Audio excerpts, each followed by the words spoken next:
Welcome to the Finding Joy in Your Home podcast. I am your host, Jamie Balmet, and this is the podcast where we blend deeply theological topics with thoroughly practical application, all for God's glory. Hey friends, welcome back to the Finding Joy in Your Home podcast. Very excited to talk about this topic today. It's one that I have had requested a bunch in the last few weeks, and I'm finally just now having the time to sit down and do this episode. So for some of you, you're well into your summer plans. That's okay. There's still plenty of summer left to chat about this. Some of you are noticing that we are back having our podcast here on video. We have taken a very extended break from having it on video because, as you can imagine, moving into the RV and all of the, having a baby and then all of the different moving that we have done this year has just made it really hard to figure out the consistent way to get the video done, because the video is so much harder than just being able to be in my pajamas and record a quick podcast episode. So we are back here trying to make the video consistent again. You'll notice this is not like the most professional setup we have here. Jason's going to play with it for next week to kind of get us a better setup. But today he was starting to try to get it set up, and he promised that he was going to take the kids down swimming, and everybody was in their swimsuits ready to go, waiting. And I was like, you know what? We'll just video like this. Next week, we'll try to kind of get a better setup so I don't have to sit here and hold the microphone. So we are back though. I know a lot of you have been missing being able to have the podcast over on YouTube. And so we're back to getting that done, which a very huge thank you to Jason, because I was like, I think we need to figure out getting the video back. And he's like, oh, I know. It just is so much more work. Like on the back end, it is a lot. It's more than double the amount of time for Jason to also do the video portion. So thank you, Jason. Any of you who like to watch the video portion, let's give a huge thank you to Jason. I mean, really for the whole podcast too, because he does it all. I take half an hour to record and then he does the rest. Okay, so today's episode is coming later in the summer. Last year I did a similar episode. No clue what I covered in that episode. I did not re-listen to it. But I was just talking about summer plans and how we, as a homeschool family, as a family with 8 kids at home, what do we do? What are our summer plans? You don't have to homeschool to get a lot out of this. We're all very much in similar boats when it comes to summer and having our kids home. For us, obviously, as a homeschool family, like that's pretty normal. We're home all the time together. And so it's not that different of a change of pace for us. Whereas I could see if your kids are in a private school or public school, they're gone all day and then suddenly everybody's home all the time. That's quite an adjustment. But even with us being homeschooled, being home all the time, summer schedules are different, and there definitely is an adjustment period. So if you're feeling like maybe summer started out great and now you're struggling, or it's been a struggle the whole time, give yourself time. There's always the opportunity to say, hey, this schedule isn't working. We're going to change it up. And I do that all the time. So even though what I'm going to share today are the tips and tricks and schedules that are working well right now, so come the middle of July, some of these schedules might not be working as well. And we're on the fly just going to change things and figure out what works and what doesn't work. All right, so I just ditched the microphone because the microphone's not working. It has turned off, so we're just going to, sadly today, we're going to go off of the phone audio. So for the audio podcast listeners, I'm sorry if this is not as great of quality, but we're just going to roll with it because we got to get this episode done. And Jason's down swimming with the kids, so I don't have my tech guy to figure it out for me. All right, so let's talk about summer plans, what we do. I want to start off with a little bit of encouragement first. So we have all probably seen those reels. We've all heard that saying that you only have 18 summers with your kids. And on one hand, I love that reminder. I do think that we need that reminder, especially when you're in the thick of raising your kids, when you've got young kids. I think by the time you hit high school, all of a sudden you're like, oh, this goes really fast. But younger than that, especially in the real little kid years, it feels really, really, really long. And you know, I love that reminder of you only have 18 summers, so make good use of them. Now, on the other hand, though, in the busy of life, in the messy of life, in certain really hard seasons, that can feel like a noose around your neck to be like, there's only 18 summers. Don't waste a single one. And I agree. However, we need to take that intense pressure off of ourselves. If we're thinking every minute of summer needs to be fun and we need to be scheduled, and, you know, it's putting so much pressure. And like when I think back to my summers as a kid, I mean, we just ran wild and free and like stayed up way late. We just played video games all the time, but we also played outside all the time. Like it was like both my parents worked full time. My parents were divorced. And so like it was a free for all summer. Like there was no scheduled events. We did not do summer camps. Like there was literally nothing. So my point is we can recognize that time is short and we don't want to waste a single second. But at the same time, I think we need to take that intense pressure off ourselves that every second of summer needs to be scheduled and amazing and intentional. There can be so much beauty in just a slower season of sleeping in a little later and just having slow mornings. Like we don't have to overschedule. And some of you might be facing the opposite. Maybe your summer is so busy and packed that you're mourning the fact that you don't have slow mornings and you wish you had that. Let's recognize that we all have different seasons. We all have different stages. And so wherever God has put you for this summer, embrace that season and know that God is in those details. God is caring for the seasons, even if it looks different than you want. This summer for us, so far, Lord willing, is a really calm summer. And that's something that the last few years we've not had. Our last summer last year was incredibly stressful, incredibly busy, incredibly crazy, and just go, move. Where did the summer go? No rest. Like it was a season of leaning into this is what the Lord has for us, and we're going to be joyful. This summer, Lord willing, is going to be a season more of rest for us. And so embrace that season that you're in. Know that God has a plan for it, and be okay with what God has for you. We do not have any crazy family vacations planned. We have zero budget for any sort of thing like that. And so, depending on the season you're at, someone might be jealous that we have a slower season compared to, we're still very busy running our business and everything and 8 kids, but compared, it's slower. So someone could be jealous of that. I could look at someone who's going off to Maui and feel jealous of that, right? We need to make sure that we are embracing the season God has given us and realizing there is a time for all things and that we can be content with what God has given us right now. And with what God has given you for this summer, how can you make the best of it? What are things that you can do to make the best of the season, the life situation, what have you, that you're at? All right. So summer plans. First thing, relax. Summer doesn't need to be high pressure. Just be present, be around, do some things when you can. And don't stress that there's only 18 summers left, or there's probably less than that for many of your children. Relax, just lean into today. Be there today. Okay, so for us personally, we do have a few summer plans this summer.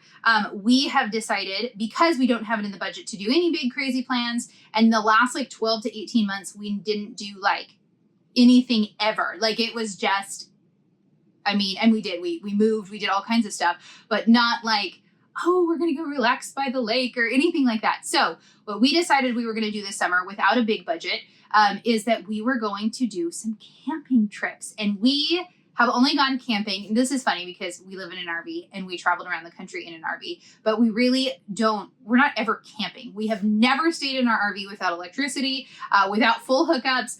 We've never done any sort of dirt camping, even in the RV. And so we're going to be tent camping in the dirt, dry camping. And we're really, really excited about it. Jason and I are not actually super big dirt campers. It's not our favorite thing. However, it's such a fun family thing. So we're both kind of getting over, I don't like sleeping on the ground. That's not my version of super fun. But the kids are so excited. So for the last, we really did this because I was like, I want to take some adventures this year. How could we do this without, our large family of 10? We have to get 2 hotel rooms, anywhere you go, and eating out. We cannot eat out for less than $100. Even Chick-fil-A is easily $100. And so, what can we do? How can we take some adventures this year and keep it crazy low cost? And so I was like, okay, Jason, let's go camping. And no, we're not taking our RV. Our RV is way too large. This is where we live. We are planted now. This thing does not move. It is an absolute nightmare. We have to take 2 cars. This is not an RV that you're taking around, nor do we want to. It is planted. Plus, you still have to pay for RV parks. It's not cheap. And so anyway, so we decided we're going to go tent camping. So for the last month and a half, I have been scouring Facebook Marketplace and thrift stores, and I have been gathering together our camping accessories. So we got a 10-person tent off of Facebook Marketplace for super cheap, and it's like brand new. We got it from a firefighter who had used it. He set it up once to like check it out, take it together. Then his wife got pregnant, and they have several dogs, and they were like, what were we thinking? We're not camping, never mind. And so it was brand new. We got it for like an incredible fraction of the price. Then we found a little 4-person tent at the thrift store for $10. So the older 4 boys are going to go in that tent. They're very excited. And then I have been gathering. I now have 8 of the 9 sleeping bags we need. I got them all at thrift stores for $5 to $8 a piece. And we've just been slowly like gathering this stuff to be able to go do some really fun adventures this summer that is going to be extremely, extremely frugal. We're going to pack all of our food, and we're really excited. Our first camping trip's coming up, and we're going to just be an hour away. We're going an hour away to a state park, and it's going to be really fun. We're so excited that we just kind of got that gumption up to say, what could we do that could still be fun this summer? And so we're going to take, since we're getting all of this equipment, we're going to try to take a few trips to really kind of make it work well. But the fun thing is then next year, we're already going to have everything, and we can plan some other fun trips. So it's kind of like, duh, go camping. It's very cheap. But I hadn't thought of it. And so that's what we've got. We've got some really fun stuff coming up for that. And we're just taking like 2-day camping trips. Like these are going to be like little camping trips here and there. And then the other thing that I really want to do with the kids is I've decided, so we're in North Carolina now, and we want to pull up a list of all of the state parks in North Carolina, and one by one, we want to go visit them. Now, of course, some of them are 3 or 4 hours away, but we've got a lot that are within an hour, within 2 hours, a really easy day trip. So I was on North Carolina's state park website, and I found that they have a North Carolina state park passport that you can pick up from like a local state park office, which we've got a couple really close here. And so we're going to go this week, and the kids are all going to get a passport. And then at every single state park, you go to like the ranger station, and they'll stamp your state park booklet.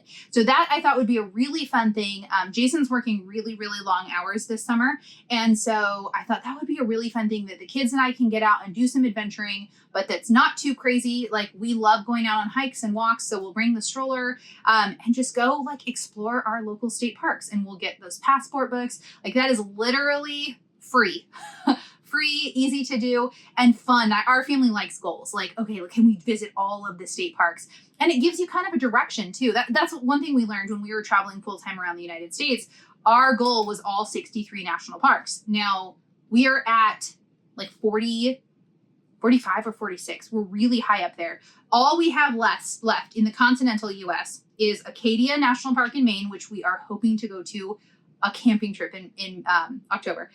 Acadia National Park, Mammoth Caves in Kentucky, because we just did not hit that one for some reason. It's really close to the Creation Science Museum and the Ark Encounter. So next time we go there, we're going to hopefully do Mammoth Caves. And then we have not done Great Smoky Mountains National Park. We kept kind of waiting. We wanted to do that one really well, so we kind of just kept waiting to do it. And now we're only like 4 hours from it. So we're definitely going to try to hit that one as well. So those are the only 3 in the continental US that we have not done yet. And then there's 2 in Hawaii. There's 8 in Alaska, which who knows if we're going to get to those. There's 1 in the US Virgin Islands and the Samoa Islands. And then anyway, there's 2 more that you have to take a plane to get to. So we haven't done those like exotic ones, but we've done the rest. So the point is, we absolutely loved having that as kind of like our guide. When we were planning out our travels, it was all centered around where the national parks were. And it was great because it took us into parts of Montana and Colorado and places that we never would have gone. New Mexico, we were all over to get to their 3 national parks. And we never would have done most of that if we weren't kind of, okay, well, we have to go here, so plan a trip. So I really like that about hitting all of the state parks. We wanted to do that in Oklahoma, was eventually get to all the state parks in Oklahoma. And we moved before we completed that. So now we really want to do that in North Carolina. And there's some really cool state parks here. So we're really excited about that. It just makes it like, okay, next week we want to go like on a hike. Let's just pick a state park and go. And some of them will be boring and some are going to be amazing. And so that's just going to be really fun. That's kind of what we're going to be working on. And then Other than that, for summer, we just have a lot of slow days. I want in the summer, okay, so I'm a homeschool mom. And some of you are like, I don't want to think or do anything over summer. That's fine. I'm an overachiever. It's okay. I'm ridiculous and passionate and have a million things I want to do. And I'm apparently brewing that in my children too.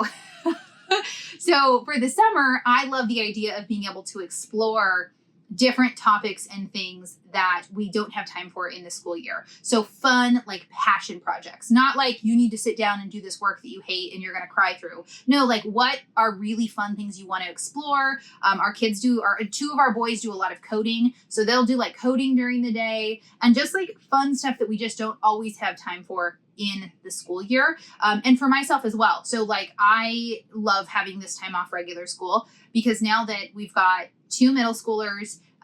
So for next year, we're going to have 2 7th graders, 2 5th graders, 4th grader, and then kindergartner, the 3-year-old and the 1-year-old.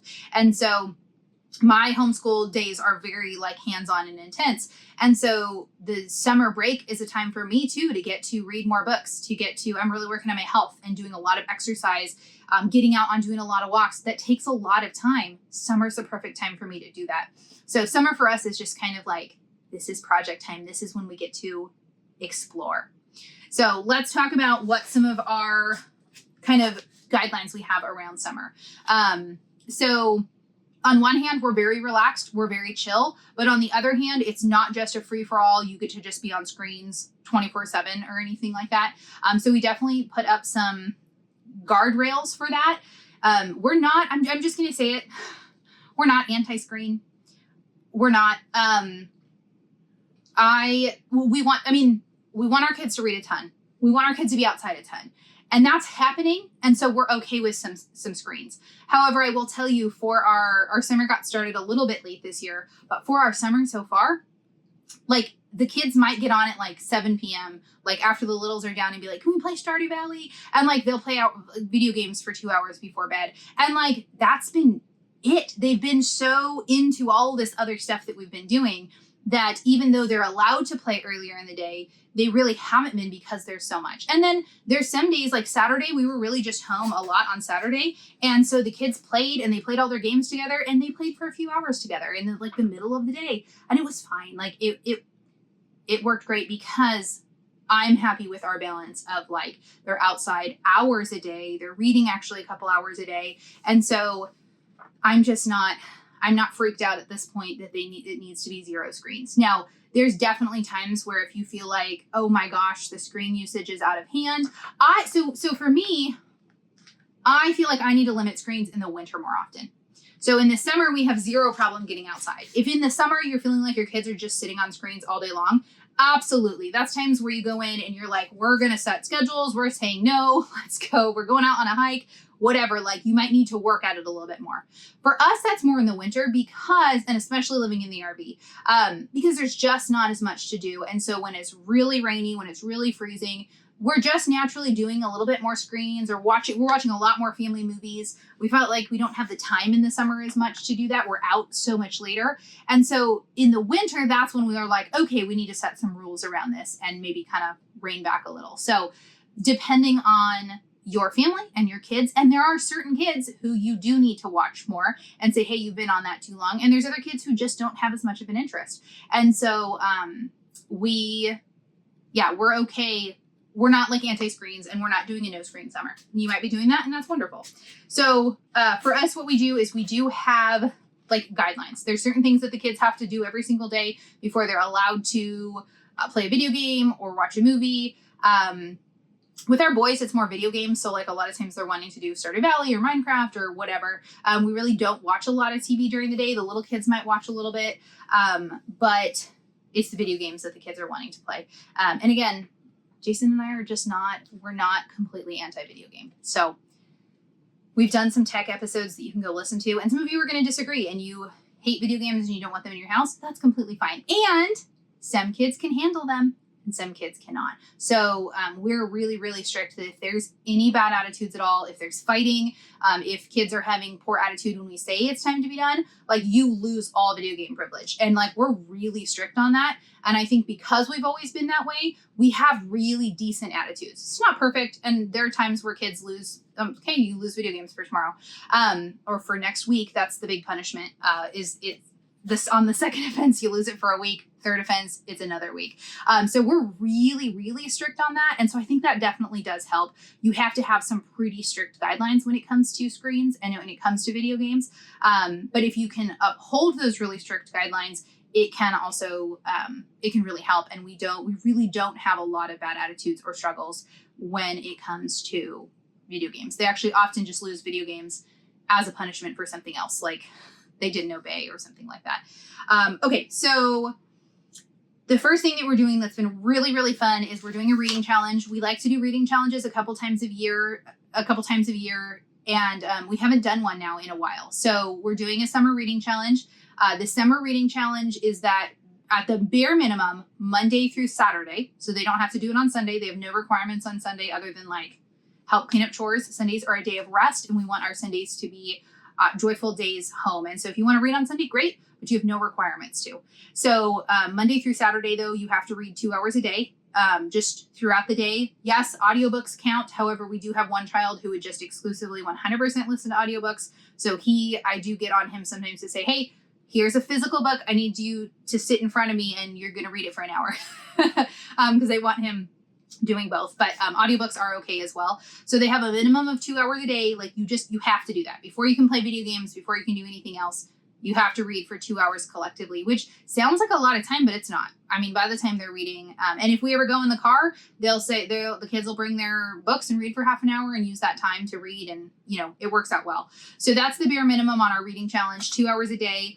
If you don't complete that 2 hours, then you can make it up the next day. So like yesterday, we were really busy. One of my sons only did it like an hour. So he's going to make up like an hour today. But for most of the time, like that's not difficult at all. And one thing that we do with reading that we make more fun is that we're always going to the library, and Jason and I are both always helping them research new series and new books, because as an adult, I know that it's hard when you're reading a book and you get really bored. It's hard to keep going, hard to keep reading. So we're really always on the hunt for fun, different books. We like to split it up 50-50, 50% fiction, 50% nonfiction. But I really like the kids to be able to kind of follow their interests. So I will assign things. I'll say, hey, no, you have to read a history book. But are you interested in World War II? Are you interested in like what sort of history? Same with science. Like I really like to be able to follow their interests. One of my sons, who is definitely going to be a farmer when he grows up, he just wants books on welding and woodworking and farming and taking care of animals. Like that's his jam. And so I'm always looking for different books for him. And so really just trying to, so he's reading right now the James Herriot books, which are just perfect for him. And so like being able to follow their interests really helps, and it gets them excited. So we go to the library once a week, and then like our library days, they just spend the rest of the day reading because they're so excited about their new books. Now, it's not always perfect. There's absolutely times where I'm like, hey, you need to read. Like, nope, you're not doing anything else. You need to read. We do obviously keep track of it. And so, I don't want to make it sound, sometimes you listen to a podcast and you're like, wow, their children are perfect and it's so easy for them. And it's not. And our children are older. So like the 5-year-old, the 2-year-old, the not even 1-year-old, they're obviously not reading. They're off playing video games, or not playing video games, playing like blocks or like playing outside, or letting them watch a show. Like it's different. When they were younger, it was definitely harder. And for like a 6-year-old, I wouldn't necessarily have like a 2-hour limit. But we have 7th graders, 5th graders, and a 4th grader. And so their reading is a lot more, and they're required more, and they can handle more. And so, and my one son who has the hardest time reading, he is the slowest, he listens to a lot more audiobooks, and I will allow him to listen to more audiobooks than I would let the other kids. So there's always like case by case. If 2 hours wouldn't work for your family, do something completely different. We have done just page counts before. We have done amount of time. We have done number of books in the past. So like play with it, make it work for your family.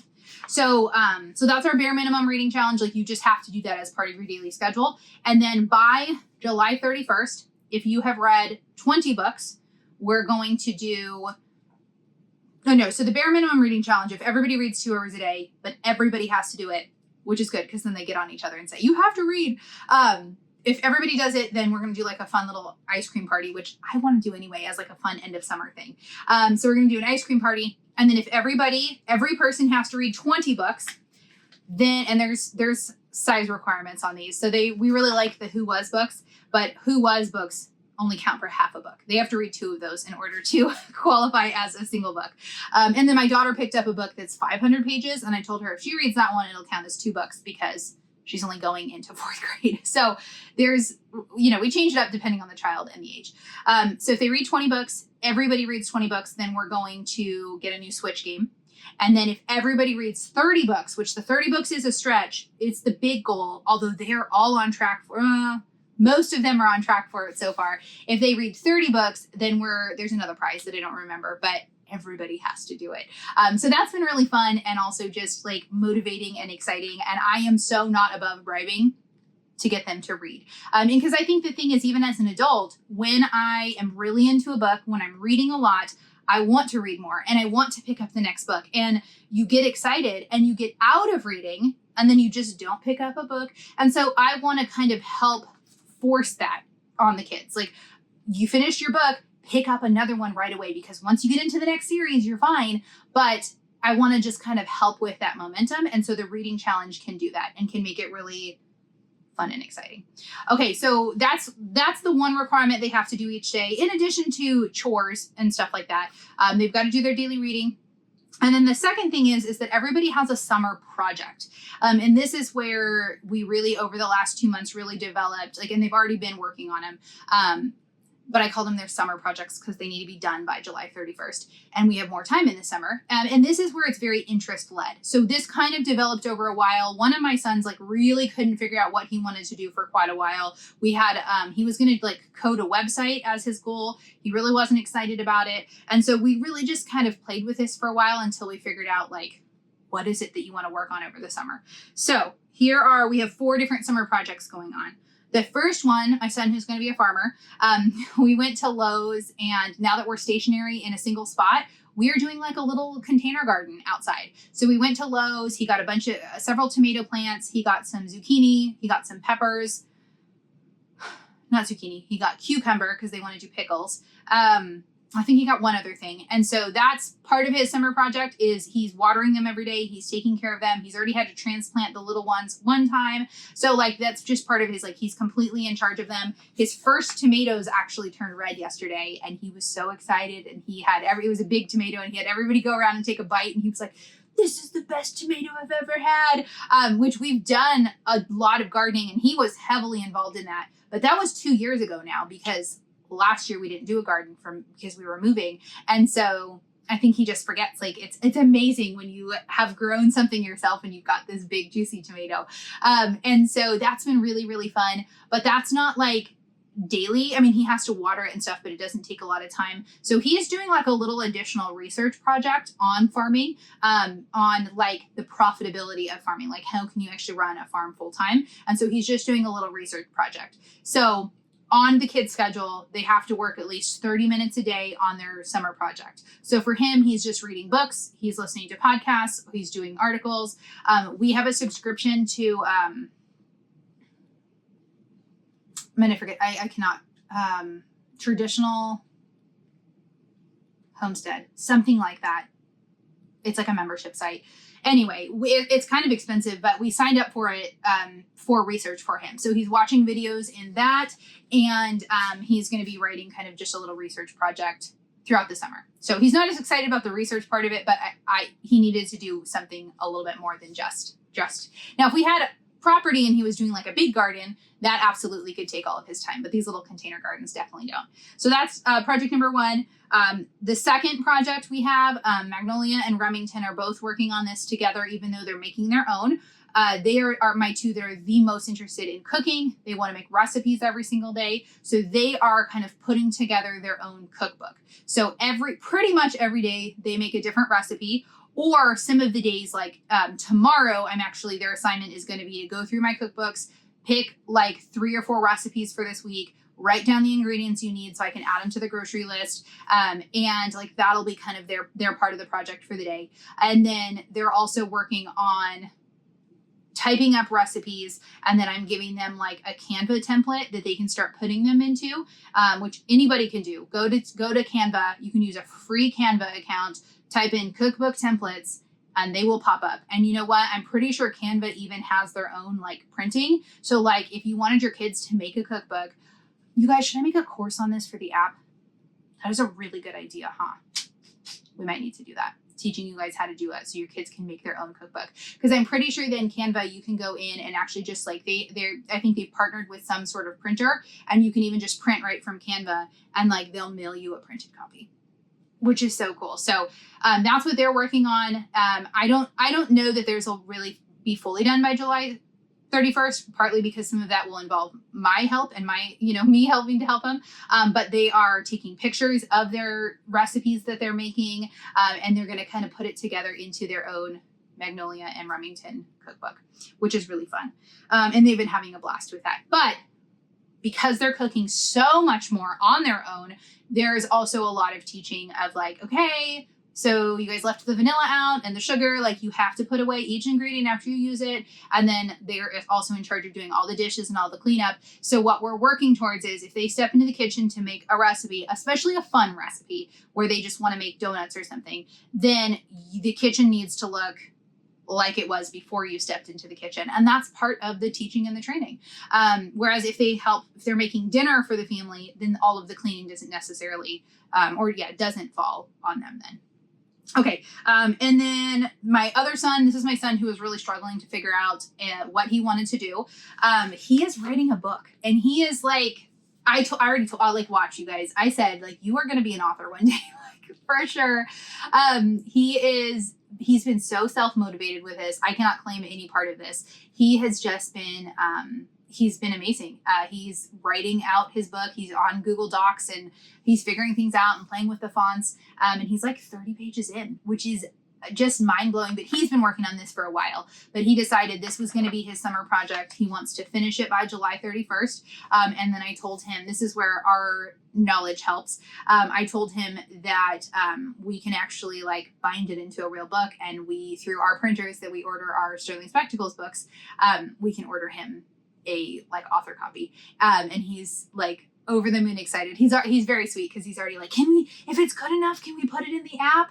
And I'm like, well, this is part of learning and teaching, is it's not going to be good enough for the app yet, but if you keep going, you absolutely could. And so he's absolutely loving it. And nowadays with resources like ChatGPT, using AI, he is actually making a full book cover for his thing too. It's just, the resources now are really fun. So of course, this is not a book that he's going to send off to publishers or anything, but what an incredible project. And so he works a ton on that thing. And I'm so proud of him. He's amazing. And then the last one, this kid actually was going to work on a book, and he was working on it and then decided he didn't want to. So he's getting started later on his summer project. This is one of our oldest sons. He has learned how to do video editing. Jason has taught him how to do video editing. He's been editing my recipe videos because we're like, have a backlog of several hundred recipe videos for the cookbooks. And so he's been learning how to do those and getting them done. He gets paid for it to get them uploaded into the app. And so he's really interested in learning, all that audio and video editing. So what he is actually working on is he is creating a Sterling, and this will be on the app, so watch out for it. He is creating a Sterling Spectacles audio drama. So you think about, I'm starting to lose the words. I'm so tired. What is it called? Adventures in Odyssey. So if you think about Adventures in Odyssey episodes, basically like that, but doing it Sterling Spectacles. And if you guys don't know, Sterling Spectacles is the book series that Jason has written. Books 7 and 8 are actually coming out next week, you guys. Next week. So Sterling Spectacles 7 and 8. And he's writing scripts for it. Micah is. He's writing scripts for it, and then all of the kids are going to be recording the voices, and he's editing it together. So him and Jason already did a sample episode to really see, and they're putting like, you know, one of the things is like they're in the car and somebody spills water, so there's like water sloshing noises and like the car noise. So they're adding in all of the like sound effects and stuff, which is just, it's a ridiculous amount of work, but it's really fun and really cool. So he already has like 10 episodes planned out, and I think he's written the first 1 or 2. And so this week he's going to start recording and having all the kids like come in and record the different things. So his summer project is to have season 1 done by July 31st. So it's just amazing. It's so fun. And I want to encourage you, because I have very often heard, I mean, maybe your kids are doing amazing things. But I heard a lot of like homeschooling podcasts, especially, that was like, your kids are playing the violin and like, just like all these massive, incredible things. And it's like, my kid's over there, like picking his nose, like, okay. And it's only recently that the older kids are really starting to come into their own passions, and really starting to figure out the things that they like. And it's one of my deepest things that as a homeschool mom I want to do is encourage those passions. So I am very like, okay, if you want to learn to code, let's look up YouTube videos. Let's see if there's an online program we can do.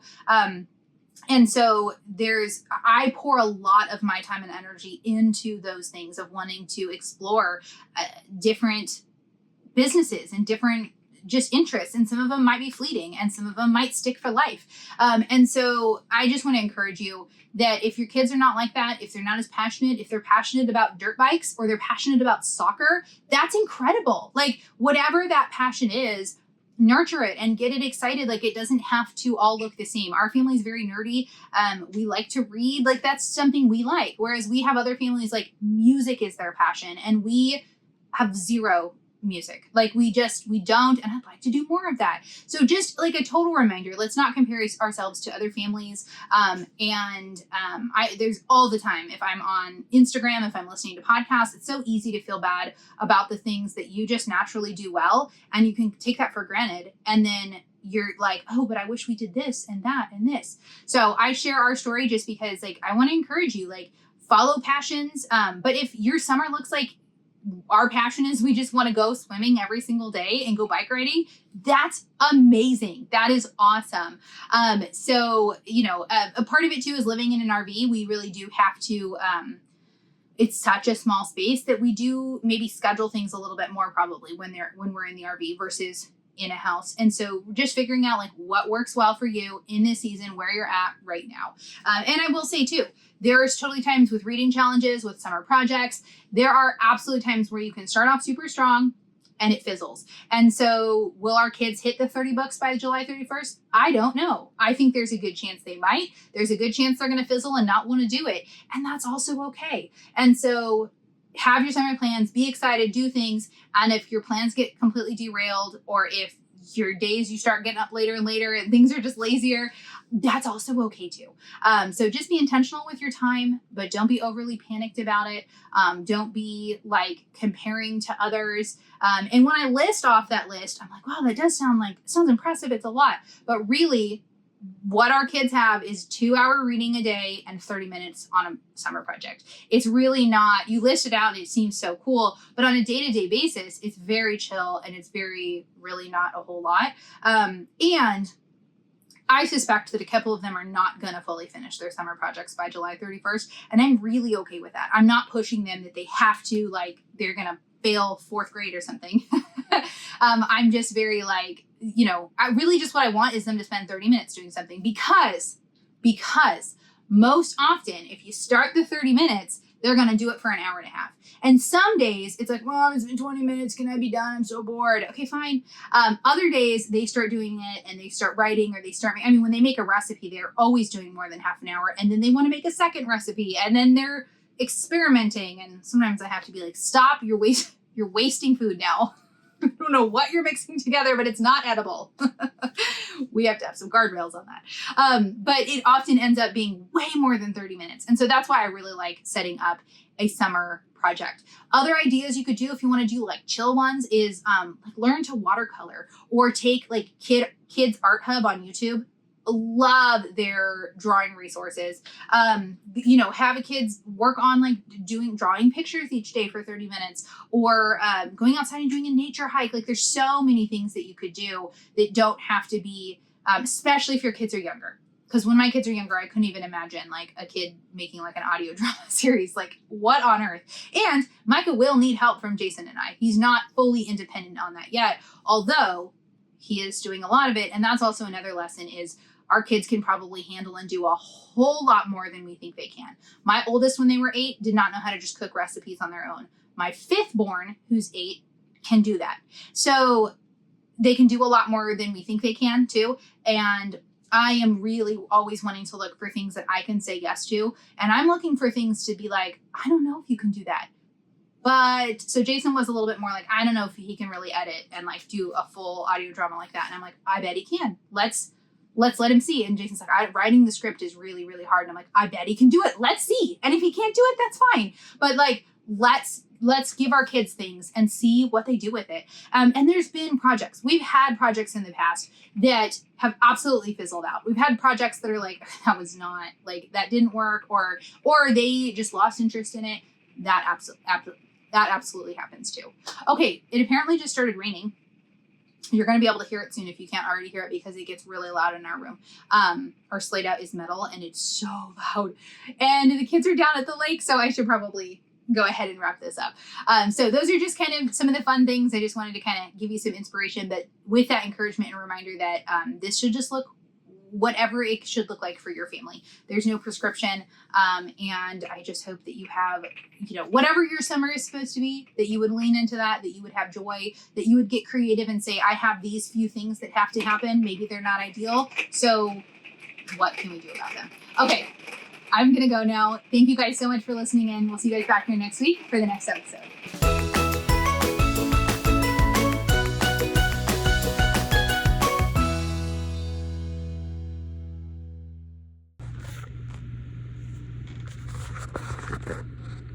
All right, we're going to take a brief break for our first sponsor for today's episode, which is OneSkin.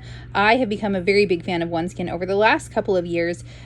Firstly, because I started reading about OneSkin. Of course, I'm a nerd and want to find out all about it and what they use and all this stuff. So I started reading about it and thought, okay, this could be something that's really great for my skin at my age, and wanting to really start caring for my skin.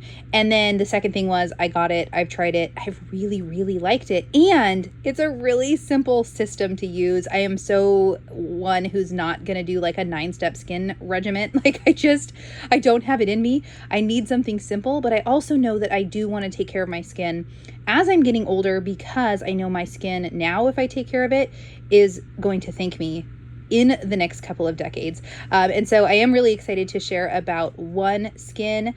They developed this OS1 peptide, and it works on a cellular level to improve key aging biomarkers while reducing the visible signs of aging, including lines, wrinkles, and saggy skin. And so what I love is that it's actually affecting your skin on a cellular level. It's actually going in and repairing things. It's not just a fancy moisturizer that you're slapping on that's not doing anything at all. It's actually really helping. So I joke now because I have upgraded my regimen to 2 products. Okay. I got their OS1 like moisturizer, and then I now use their eye cream. Like I am so fancy that I've got a 2-step program there. I started with the 1 and I was like, okay, I can do this. I can add a second, but they've got all kinds of stuff. If you are someone who likes a fancier regimen, you can go in and see all of the different stuff they have. And it's all made with that OS1 peptide, which is really, really cool. So for a limited time, you can try OneSkin. So right now, for a limited time, you can try OneSkin with 15% off using coupon code HOME at oneskin.co. That's 15% off oneskin.co with coupon code HOME. And after you purchase, they'll ask where you heard about them. So please support our show and tell them that we sent you. Give your skin the scientifically proven gentle care it deserves with OneSkin. All right, let's get back to the episode. All right, we're going to take a brief pause for our second sponsor for today's episode, and that is Honey Love. Some of you guys have heard me say this already, but I never thought in a million years that I would be reading an ad for a shapewear company. just not really my thing, not something that I have sought out in the past. But when I was introduced to Honey Love, I was really impressed by their claims that they make shapewear for real women. So they have this targeted X compression in their shapewear that hugs you and keeps you tight in all the places that you need, but it leaves other places like your hips free to be able to move, to bend over, to pick up babies.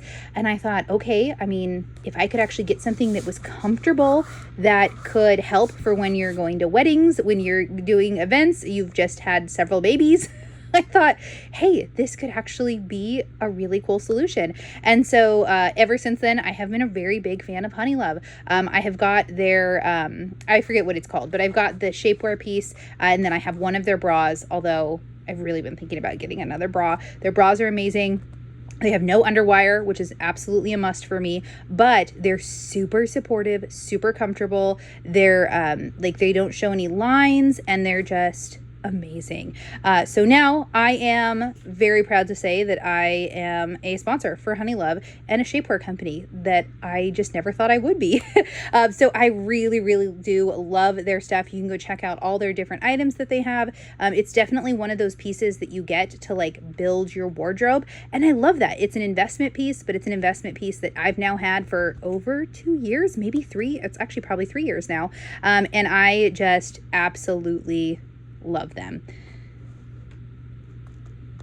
So if you want to treat yourself to the most comfortable shapewear on earth and save 20% off site-wide, go to honeylove.com/home. Use our exclusive link to get 20% off your entire order. Just go to honeylove.com/home. And after you purchase, they're going to ask where you heard about them. Please support our show and tell them that we sent you there. Experience the new standard in shapewear with Honey Love. That's honeylove.com/home.